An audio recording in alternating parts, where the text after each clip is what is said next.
Many people spend a lifetime dreaming of driving a car like this, but a group of students at a Sydney senior high school have made that dream a reality. Well, in miniature anyway. 5 students from Engadine Senior High School are the national champions in the F1 in Schools Technology Challenge, and next month they're heading off to the United States of America to compete on the world stage. Evan, what's the feeling like as you prepare to head off to that competition? Well, we're very excited for the next month. We're very busy and we've got a bit of stress as well with all the work we have to do. What do you have to do? I mean, you've made these miniature F1 cars from scratch, haven't you? Yeah. Well, it involves researching aerodynamics and what will make the car go fast. So we start the car by drawing it on CATIA, which is a program used by NASA and Boeing. And then we analyse the car using CFD programs. And then we go on to manufacture the car and prepare them for racing. Megan, there's 5 of you involved in this team. Do you all have specific roles? Yeah, so I'm the team manager, so I get to boss people around, and I'm the graphic designer.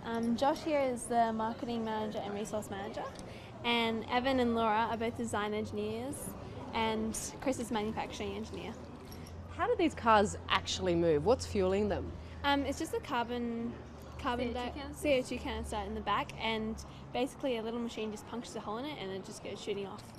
Yeah. And Evan, they whiz past pretty fast, don't they? Yeah, they do about 20 metres in just over a second, so that's about 80 kilometres an hour.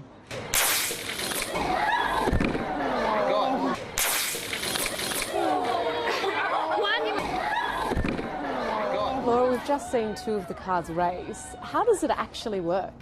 Oh, well, so basically you try and line it up with the black line, and then you match this up to it, put a CO2 canister into it, and then so there's a pin in this machine, and then what you do is when you press the button, the pin hits the CO2 canister, and then it releases the gas, and then so they take off down the track.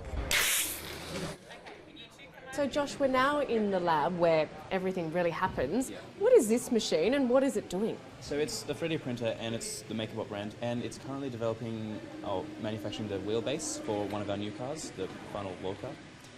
And it's made out of PLA plastic, so it's a special one that when it melts it goes into a flexible strand and then dries again in the right form.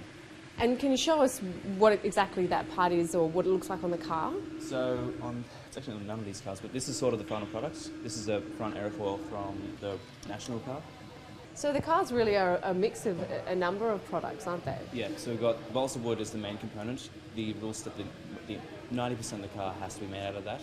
And then you can have the extra components such as the aerofoils made out of any non-metallic substance, such as plastic.